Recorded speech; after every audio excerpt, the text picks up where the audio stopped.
محترم سامعین اور ناظرین، السلام علیکم۔ آج کی نشست میں آپ کو شیطان کے وسوسوں سے، شیطان کے حملوں سے، شیطان کے وہم سے اور شیطان کی نفسیاتی بیماریوں سے بچنے کے لیے مستند اور بیش بہا قیمتی تحفہ دینا چاہتا ہوں۔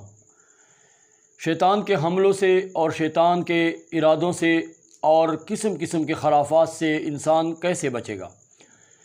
محترم دوستو، یہ حقیقت ہے کہ انسان کا ازلی دشمن سب سے پہلا شیطان ہے، اور شیطان نہیں چاہتا کہ انسان اپنے مقصد میں کامیاب ہو جائے اور جنتی بن جائے اور ہدایت کے راستے پہ کامیاب ہو کے جنت الفردوس میں اعلیٰ مقام حاصل کرے۔ اس کے لیے قسم قسم کے فلسفے، قسم قسم کے پینترے اور قسم قسم کے گلہائے رنگ، قسم قسم کے خرافات اور عقل و شعور کے مطابق پٹیاں پڑھاتا ہے۔ آئے روز انسان کو فساد، لڑائی جھگڑے اور اختلافات میں الجھائے رکھتا ہے، حتیٰ کہ میاں بیوی کو طلاق کا شکار بنا کر دو خاندانوں کی لڑائی مچا دیتا ہے، حتیٰ کہ قتل و خونریزی پر بھی اکسا دیتا ہے۔ چھوٹی سی بات کو اچھال کر انسان کو کہاں سے کہاں پہنچا دیتا ہے۔ جس زمین پر لڑائی ہوئی، زمین وہیں کے وہیں پڑی ہے اور 5 سگے بھائی قبرستان پہنچ گئے۔ بہن نے بھائی کو قتل کر دیا، بیوی نے خاوند کو قتل کر دیا، بھائی نے بھائی کو قتل کر دیا اور باپ نے بیٹوں کو قتل کر دیا۔ آئے روز اخبارات کی زینت سرخیاں بن رہی ہیں۔ تو میرے دوستو، سوچنا یہ ہے کہ شیطان کے حملوں سے، وسوسوں سے اور شیطانی تدابیر سے کیسے بچا جائے۔ میرے دوستو، اس کے لیے دوسری صدی کے عالم، مشہور مستند جو حدیث کے بڑے امام ہیں، علامہ ابن حجر عسقلانی، اس کی بات آپ کے سامنے پیش کرنا چاہتا ہوں۔ وہ فرماتے ہیں کہ شیطان اللہ رب العزت کے دربار کا کتا ہے، اور جتنا بندہ بڑا ہوتا ہے تو دنیا کا اصول یہ ہے کہ اتنے پاور کا اس کا طاقتور کتا بھی دروازے پہ بیٹھا نظر آتا ہے۔ جب بندہ نواب یا وڈیرا یا گورنر یا وزیر اعظم یا بادشاہ وقت ہے تو اس کے مطابق پاور والا کتا اس کے دربار پر آپ کو نظر آ رہا ہوگا۔ اب ابلیس جو اللہ کے دربار کا کتا ہے، اس فل پاور کتے سے کیسے بچا جائے؟ تو کتے سے بچنے کے لیے 3 طریقے ہیں۔ نمبر 1، کتا بھونک رہا ہے تو اس کو چپ کرانے کے لیے، اس کو اپنے راستے سے ہٹانے کے لیے پتھر پھینکے جائے، اس کو لاٹھی ماری جائے، ڈنڈے مارے جائیں، لیکن یہ طریقہ تو کارگر نہیں ہے۔ ابلیس تو نظر ہی نہیں آتا کہ اس سے مقابلہ کیا جائے یا اس کو زد و کوب کیا جائے یا اس کو پتھر مارے جائیں یا ڈنڈے مارے جائیں۔ دوسرا طریقہ، کتے کو بھونکتے وقت بندہ الوداع اور خیر بات کہہ دے، یعنی اس سے بندہ بھاگ جائے۔ لیکن یہ طریقہ ناکام اس لیے ہے کہ بزدل سے بزدل کتے سے بندہ بھاگنا شروع کر دے تو وہ جری اور دلیر بن جاتا ہے اور پیچھا نہیں چھوڑتا۔ اس کو جرأت آ جاتی ہے کہ یہ بندہ مجھ سے ڈرتا ہے، تو اس کے پیش پڑ جاتا ہے۔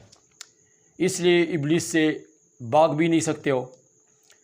تیسرا طریقہ کہ مالک کو آواز دی جائے کہ میں آپ کے قرب اور جوار کے لیے آیا ہوں، آپ کی دیدار اور ملاقات کے لیے آنا چاہتا ہوں، آپ کے دروازے پہ آیا ہوا ہوں، آپ کی ملاقات کا طلبگار ہوں، آپ سے ملنا چاہتا ہوں۔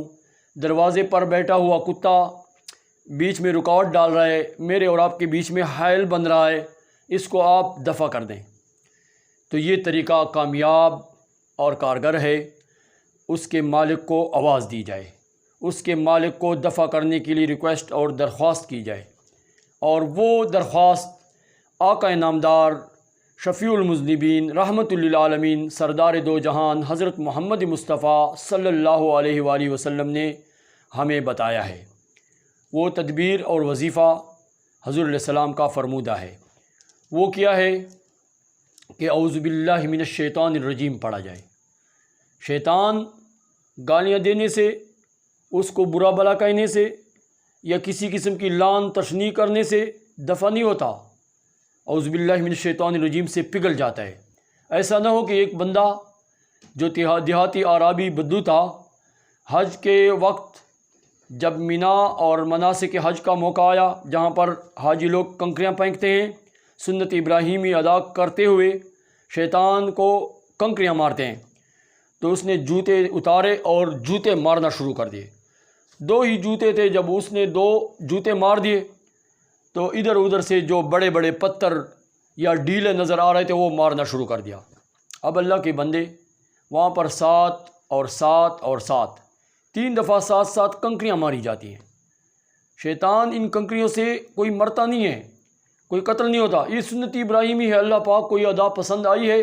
ہم نے حضور علیہ الصلوۃ والسلام کی سنت کو بھی اسی طرح دیکھا، کتابوں میں اسی طرح پڑھا، اور حضرت ابراہیم علیہ السلام کی ادا بھی اللہ پاک کو اس طرح پسند آئی۔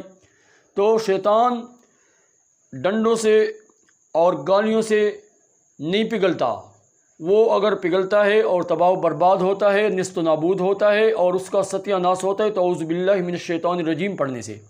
تو جس بندے کو بھی اپنے اوپر جذبات پہ قابو نہ ہو، اپنے جلال اور غصے پہ کنٹرول نہ ہو، یعنی ڈیلنگ میں یا میاں بیوی کے تعلقات میں یا ماں باپ کی شفقت کے بارے میں، بلڈ پریشر ہائی ہے، دماغ کام نہیں کرتا، غلط باتوں پہ اس کو بہت زیادہ طیش اور غصہ آ جاتا ہے، تو مابعد اس سے طلاق سرزد نہ ہو جائے، مابعد اس سے کوئی خونریزی نہ ہو جائے، کسی قتل ناحق میں ملوث نہ ہو جائے، کسی سے بدتمیزی کر کے بڑے کا ادب احترام اور اس کی عزت اور بے توقیری نہ کر دے، تو اس کے لیے اعوذ باللہ من الشیطان الرجیم پڑھے۔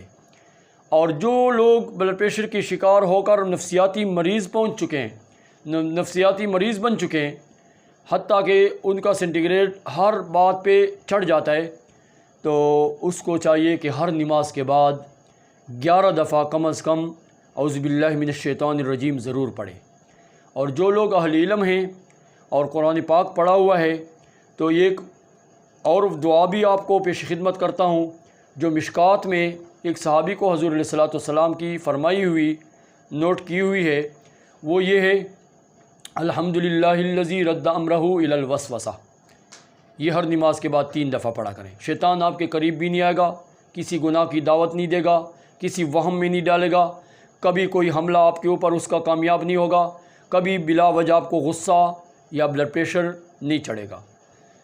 اور اس دعا کا ترجمہ یہ ہے، تمام تعریفیں اس ذات پاک کے لیے ہیں جس نے شیطان کے پاور کو صرف وسوسے تک محدود رکھا، یعنی ہاتھ سے یا کان سے پکڑ کر کسی گناہ کی طرف یا برائی کی طرف یا فحاشی کے اڈے کی طرف نہیں لے جاتا، بلکہ صرف وسوسہ ڈالنا ہی اس کا مقصد اور مشن ہے، اور اس کا یہی پاور ہے۔